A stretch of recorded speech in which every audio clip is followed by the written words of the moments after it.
Yeah, how's it going? Good, how are you? Not bad. What does that schedule look like during the week? Now that you've graduated.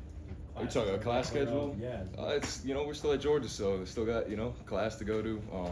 It's really nice though. I got that ever since COVID. They kind of pushed a little more online class, so half mine are in person, online. So get a little bit of time to come over here and get some recovery and stuff, but still got class.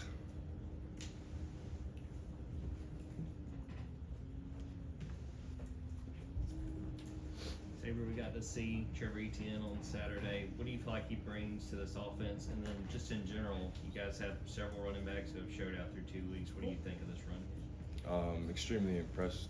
We had a great fall camp. I got to see, especially a lot of the young guys get to go out there. Nate Frazier, and just show the talent they got. I think we got the best running back room in the country, and as long as we do our job up front, we'll get to showcase those guys for the all season. Xavier, you have been here a real long time. Yes, so thank you. Forgive me for not remembering the first time you got in, but Yeah. I had asked Kirby about the bye games and the value of those games, and I'm guessing you probably got some snaps early in your career. Do you remember the first time you played, and what is the value when you play a Tennessee Tech or maybe an FCS or maybe a lesser school? You still go out there and prepare the same week no matter who you're playing. You go out there, and I think it's a great time for the younger guys to kind of get out there and show what they've been working on all offseason. My first FCS game, I want to say, was Murray State, I think, back in 2019. And I think I got out there in the third or fourth quarter at tackle, and that was my first time playing at Stanford. And I just remember how excited I was to get out there, and we worked so hard in the offseason, and it was just a really exciting feeling to get out there for the first time. Xavier, the game's changed so much, especially with the advent of RPOs, but I just wonder, kind of straight ahead run game, every once in a while you guys will get the zone play or the dive up the middle. How do you feel you guys are as an offensive line right now at executing those plays? I think we're great. We work on them, every day. We have different periods. We have specifically a lot of. I like our goal line periods because that's when we're running our zone plays like that. Just getting out there and getting a chance to hit somebody every day and just moving somebody against their will. And no matter what, if we run an RPO or run pass play, no matter what, we got to execute.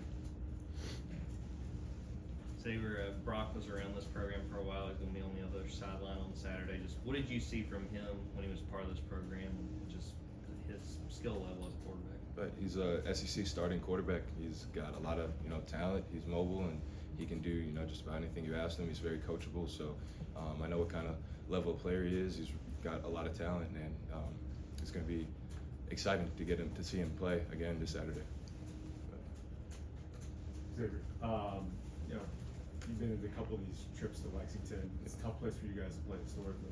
What is it about that program and that place that kind of gives you guys some battles? Yeah, from my perspective, they always have, since I've been here, great defensive line up front. That game is always comes down to, I feel like, the trenches, and that's a position I feel like Kentucky and Georgia are always going to be great at in the trenches.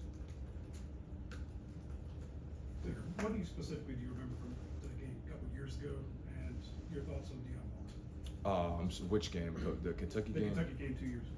2 years ago. I just remember it was a battle. That game gets chippy again. Like I said, two really talented trenches, getting it in, and we're gonna have to run the ball on them, and it's just exciting getting to prepare for that all week. Our favorite thing to do as an offensive line is hit people, and I'm sure it is for them too. So it's gonna be a good one. Your thoughts on Walker? He's a very talented player. I'm excited to go against him. Xavier, to your left, your head coach always starts out his Kentucky week by talking about how physical they are. Is that the case? Because you guys have been putting a thumping on the last decade plus. Is it always one of the more physical challenges in the league, or is it something that he needs to get you guys motivated, knowing that you kind of own this series of games? I think we play in the SEC, and I think every week it's going to be physical, no matter who we're playing. And like I said again, Kentucky every year they just have a very physical defensive line, like many other SEC teams do. But I think specifically Kentucky, they got physical, so we're going to have to out-trench them. Xavier, how would you assess how the offensive line has played through 2 weeks, and just where do you want to see improvement going into the first SEC game? Yeah, definitely proud of the line and how we've come together as a unit. I think we had a really solid fall camp coming together. I saw a lot of improvement just in that amount of time in the off season, and just there's obviously little things we could fix like our steps and different things here and there. But I'm proud and I'm excited to see what we can do. Yeah, you're someone who's accomplished a lot here in his time at Georgia, and you made a decision to come back for this final year. What led to that decision? To come back? Yeah.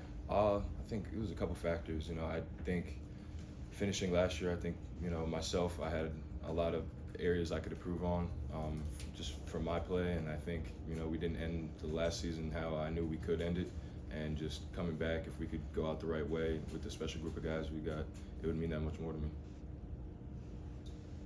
Yeah, first and foremost, only a man from Rhode Island would talk about that game from Kentucky 2 years ago and not mention how cold it was. Yeah. Second, actual question. What have you seen from Monroe Freeling, and what's it been like rotating and watching him flip-flop between left and right during the season? And can you just explain to the common fan how difficult that is to flip-flop sides like that? Yeah, 100%. Coming from somebody who had to do it, it's at guard, tackle, wherever, it comes with its challenges, and but I think that's why Monroe can do it, is because he's the type of player that can do it. He's got that much talent. He's smart, and he just loves to get after it. And I think he deserves the playing time that he gets. He's got just as much talent as any of our offensive linemen we got here, and I'm just excited to see him grow. He's already grown a lot. I'm just excited to see him keep growing. Xavier, another good question for the man who's been here forever. I mean, Coach was talking about young defensive linemen, how much extra work those guys have gotten, go through camp, and they're really that early in the season. Again, you've seen a lot of these guys kind of come and go over the years. How is this group maybe setting itself apart, maybe a little bit differently than what you've seen in previous years because of getting that extra experience? I think this is, one of the younger teams we've had in a while, and that's where, as the fewer older guys we've had here, we've got to come together and bring those guys with us and show them the way, show them the standard, and just show them how things are supposed to be done. So it comes down to us, the guys that have been here around the program and know how things work, to make sure that happens. Xavier, it looks like there's a chance of rain on Saturday. Just as an offensive lineman, what kind of adjustments do you have to make playing in inclement weather like that? I don't think we got to make any adjustments as long as we get our feet in the ground and get our pads low. It's how football is. We can't control the weather. It's out of our control. So we're just going to focus on the things we can control. That's our steps, our technique, and our will to move somebody. Good, right here. What was your reaction to seeing how Kentucky played last week, and what does that do for you guys when you prepare for a team this early in the season? Right. I don't think it does anything for us. I know how it is playing in the SEC week in, week out. Everybody's trying to get better, and obviously we're gonna have to take this week seriously. It doesn't matter how the outcome of that game went. This is a whole new week. This is the SEC. Teams are loaded and got talent everywhere. So we're gonna prepare to play a really talented Kentucky team. To your left, you looking for a blitz from Pop? You get a chance to block him, and maybe talk a little smack. Yeah, definitely. It's going to be exciting to get to see him out there. I just know what kind of talent level he has and what kind of leader he was here. So I'm definitely excited to get to see him out there. Xavier, I know you guys are busy in prep, but Warren McClendon made his first start, and I don't know if you caught that, but was there time to reflect on things, seeing Warren out there on the field after everything he'd been? Yeah, I did. I was at my house watching it last night, and I got to see the player intros where he called out his name, and it was a really great feeling for me. Again, made me feel super old, but it was great to see him out there and handling Hutchinson, who I don't know if y'all remember, he played against him in Michigan when we played Michigan. Down in Miami at Hard Rock, and get to see them two go against each other again. It was awesome. I think he played a really good game. Obviously, Pop and Brock went through the transfer portal. The transfer portal is a real thing. It's here to stay. Did you ever have that experience where you sat down with the coaches and were contemplating possibly entering the portal? Transferring? Yeah, about transferring. I mean, and how does that sort of resonate in the locker room? Because it's a real thing. Guys have, I'm not playing, or I want a new start, or what have you. So I've been here 6 years. If I was going to transfer, it would have been a while ago. So I was here waiting my turn, and there was no need for me to go anywhere. If I wanted to play another year, this was the only place I wanted to come back and grow. But the transfer portal is a real thing. I think, we've taken advantage of it and got a lot of really good players out of there that are going to help our team tremendously. Thank you. Any more questions for Xavier? Just curious, what was your degree in? I'm sorry? Degree? Real estate. I'm sorry? Real estate. Oh, good for you. Yeah, appreciate it. All right, thank you, sir. Thanks, Xavier. Appreciate it.